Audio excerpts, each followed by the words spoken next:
Hello, everybody. Welcome back to our series of videos about sensory systems.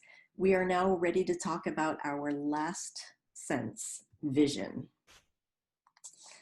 So, as hopefully all of you are aware, we see using our eyes, okay? The eye, I'm not going to go into the structures of the eye, but suffice it to say, we have this series of structures here that work on properly focusing the light onto the back of the eye here, okay? And at the back of the eye is the retina, which contains the cells that are responsible for detecting the light. Let's take a closer look at those cells. Those cells are called photoreceptor cells. We have two main types of photoreceptors. We have cone photoreceptors. You can see a drawing of a cone photoreceptor here. You can kind of see why it is called a cone photoreceptor. Cone photoreceptors can detect light and, they can detect color and they can detect light, and they're responsible for day vision, basically, so bright light conditions, okay? Our rod photoreceptors are not capable of detecting color, and they are responsible for night vision, so they're much more sensitive. They can detect very low levels of light, okay?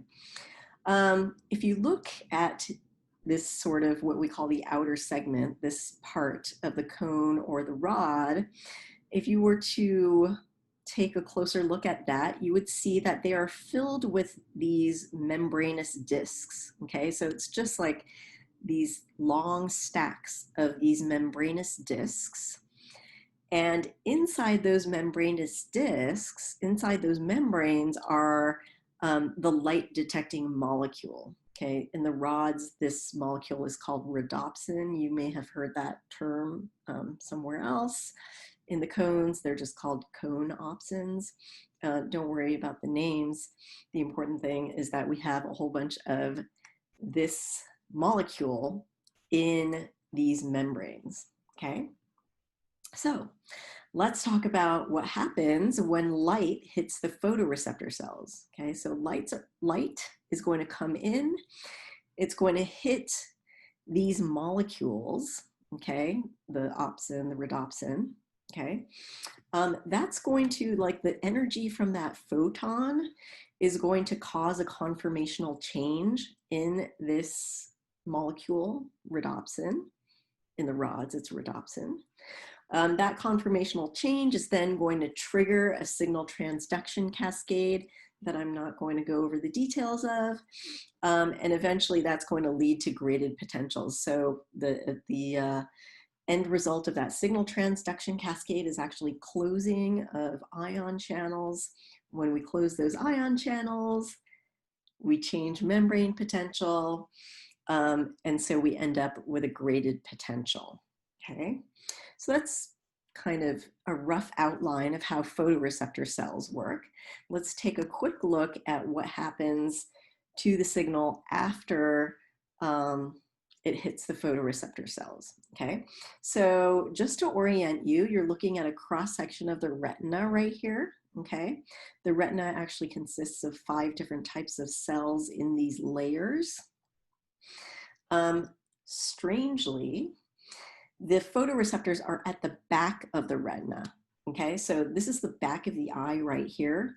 This is the front of the eye right here, right? So your face would be here, okay?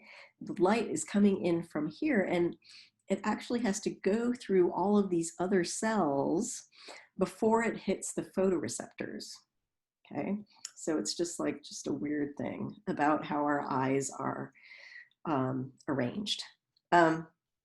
Anyway, once we have that signal from the photoreceptors, once the photoreceptors detect light, it's going to pass that signal on to these other cells in the retina. So there's a bunch of processing that goes on in there.